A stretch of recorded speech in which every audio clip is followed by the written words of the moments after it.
Greetings, my bony friends, and welcome back to the channel. Tonight we're dragging up reclaimed paneling and coffin-worn pallet slats to conjure a spooky Halloween door hanger.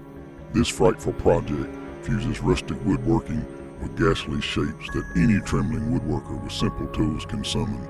And the best part is, it all rises from the grave of scrap wood. You can carve one like this at home, or warp the design with sinister templates unearthed online. The choice is yours, mortal. So before I bore you to death, literally, let's rattle our bones and get into the video.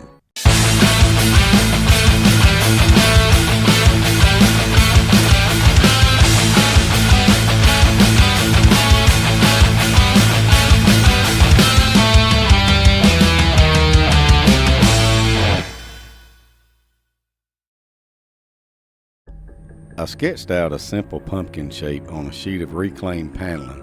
Nothing fancy, just a wide pumpkin-shaped oval with a little stem at the top.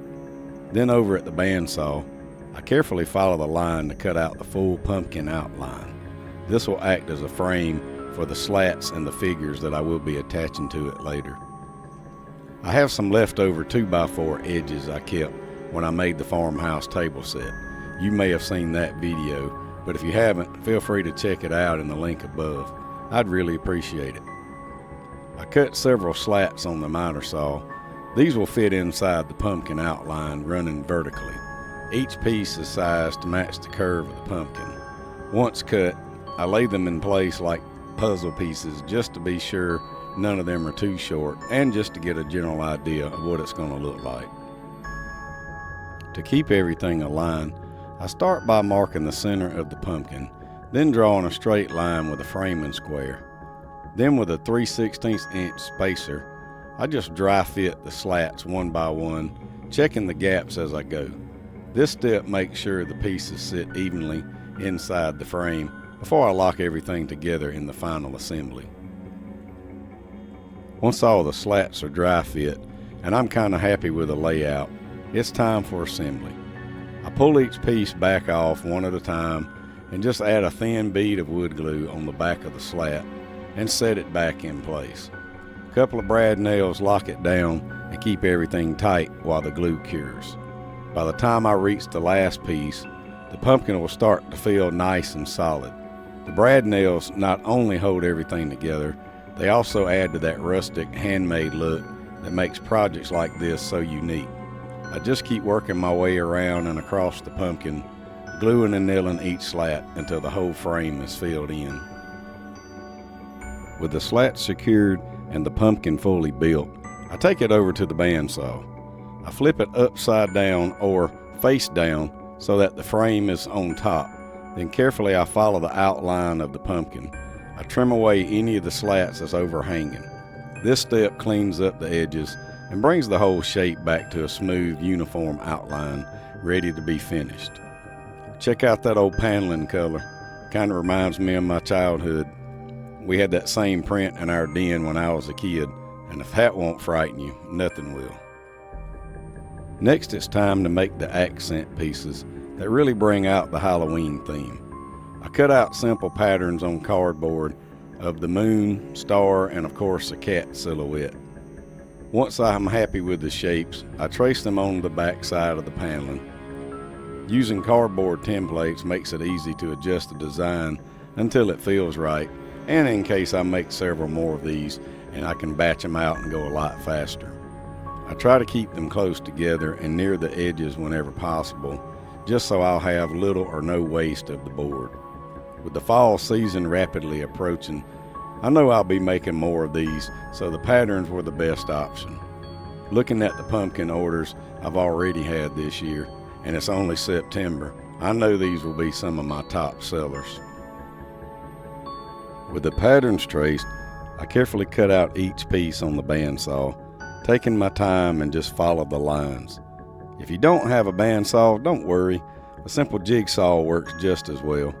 I like to remind beginners of this all the time, because you don't need a full shop of tools to get started in woodworking. Even with just a few basics, you can still create projects just like this.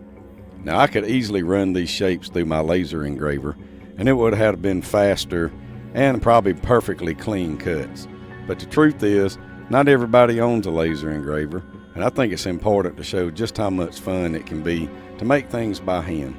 Sure, a laser is precise, but it can't beat the satisfaction of guiding the cut yourself and watching the design start to take shape the old-fashioned way. After cutting out the shapes, I give each one of them a light hand sanding. This helps smooth the edges and takes off any rough spots left by the bandsaw. I'm careful not to overdo it, just enough to make them safe to handle and ready for finishing. The cat shape especially needs a gentle touch. The tail is very thin and delicate, so I make sure to support it while sanding so it doesn't break off. A little patience here goes a long way in keeping the details crisp and intact. With the pumpkin fully assembled and all of the shapes cut and sanded, let's move on to adding a little character by setting the whole thing on fire with a little shusugi band. Using a propane torch, I slowly pass the flame across the surface, letting the heat bring out the wood grain. You don't need to hold the torch in one place for long, just keep it moving until the surface takes on a nice even char. Consider it like using spray paint. Move evenly and go past the edges and then come back again.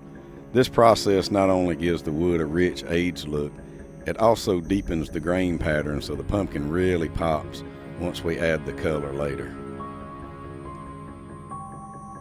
Now it's time to give the accent shapes the same treatment as the pumpkin. Sorry shapes, for this build you don't get a free pass. We're going to light you up too.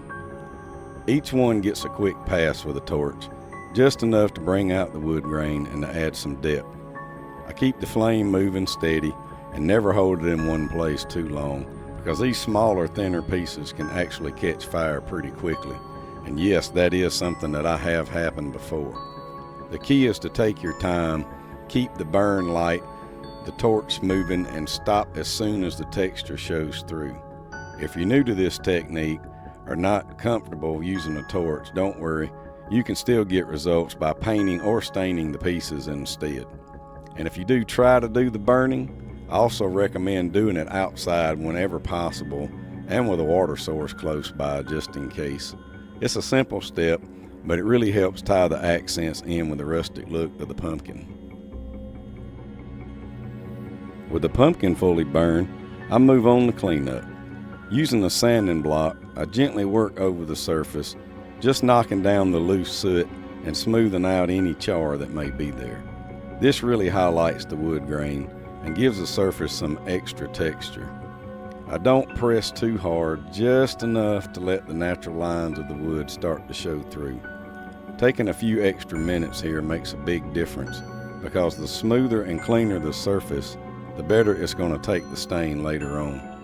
After sanding is complete, I just grab a clean cloth, or just a cloth period, and wipe everything down to remove the dust. With the surface cleaned up, it's time to add some color. For this build, I'm using an orange wood stain, which really brings the pumpkin to life. I start on the back and just keep it thin and even coated all over the complete surface.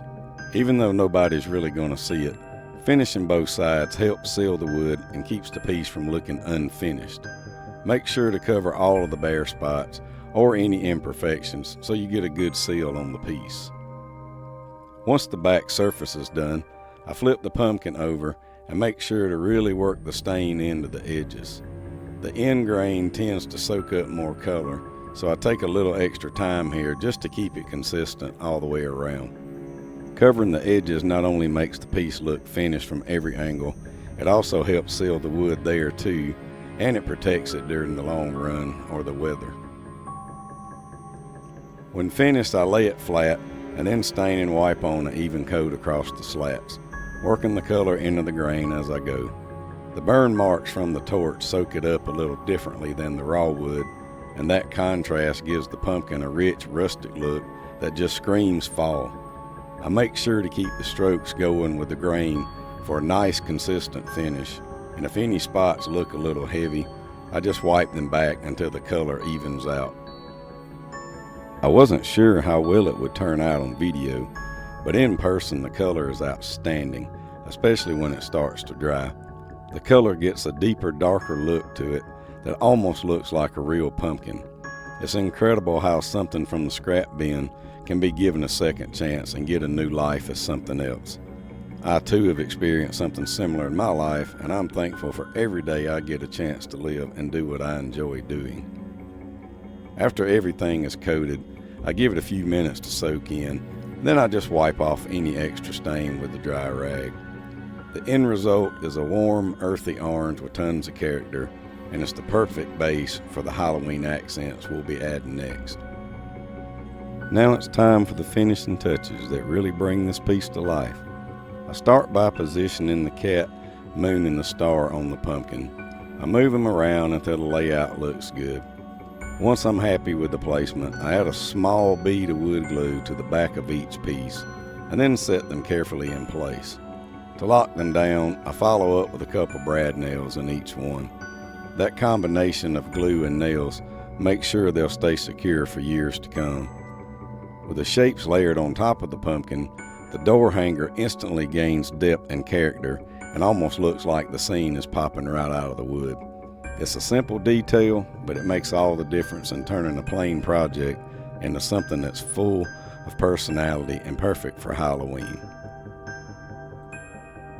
With the shapes mounted in place, I thought it needed just a little extra touch to really sell the look.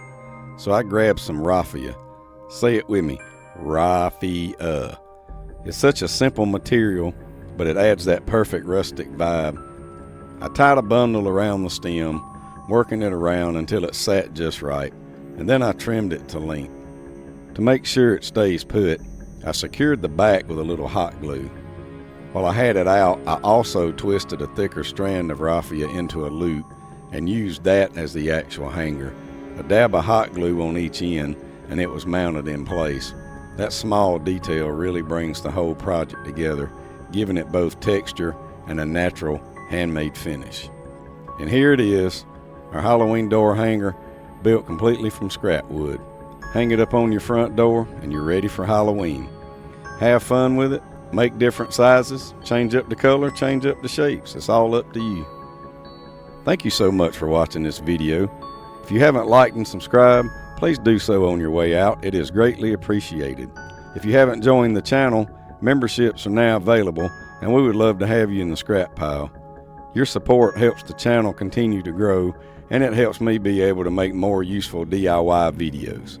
Keep doing what you do and enjoy doing it. Happy Halloween, and I'll see you on the next one.